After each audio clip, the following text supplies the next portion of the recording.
I typically try to ride to work. It's a good source of stress relief, or also a way just to wake me up to get ready for the day. A typical morning is me getting up, I slam a shake or some sort of smoothie just to get going, and then pack up my stuff and then load it onto my bike and I take off.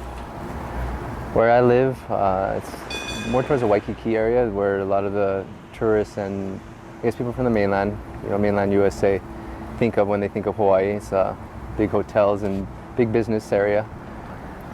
But if I go a few miles further, and it's about 5 miles from my home, I'm in Kalihi, and then that's the area that I do work in.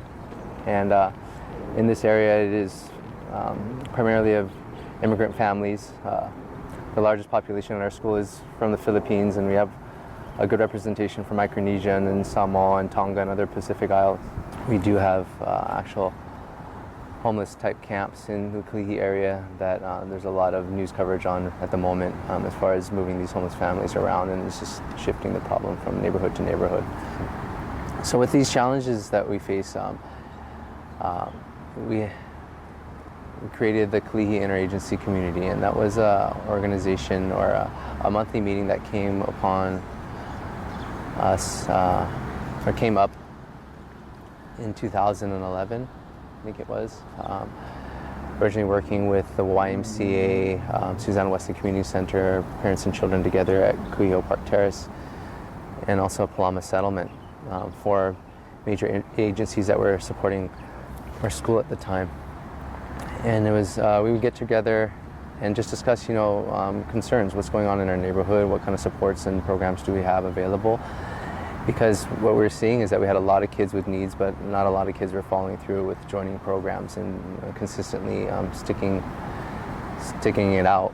What's important is that all agencies in the schools that are involved at the KIC are limited with their the time, their resources. And it's just super helpful if you have another agency that does have those time and resources, and it's just, asking for that support or offering that support. It gives a sense of not being alone, and that you do have other people out there that can extend beyond what your reach is. Maybe there'll be times that there is no supports available, but then you put it out there and maybe the next time there will be. The spirit of the KIC is to provide more opportunities to make connections. One outcome is this mural on campus celebrating our school's namesake that was created by David Lau of the YMCA.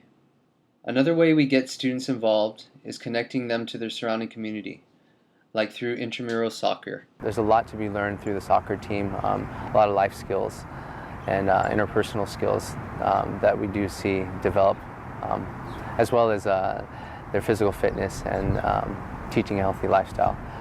It all boils down to connections, which is a priority in my counseling when I'm in the neighborhood or when I'm at school. It's good to see you. Come on in. There's a feeling wall in my office, and it takes up the majority of the wall. And what's on the wall is a large banner that says, "All feelings are okay, it's what you do about them that matters." Below the banner are four, major feeling categories. And there's 4 signs. And one says happy, angry, sad, and scared. It's been very helpful to have these words up on the wall because it gives the students the opportunity to take a moment to digest how they're feeling, to pick out a word or words of where they're at the moment, and get a conversation started. The feeling wall has been really beneficial, especially with a large immigrant group and English language learners in our school. It gives them a larger spectrum to choose from, and also to add to express themselves. And if we can't communicate with the students, then what good are we as counselors?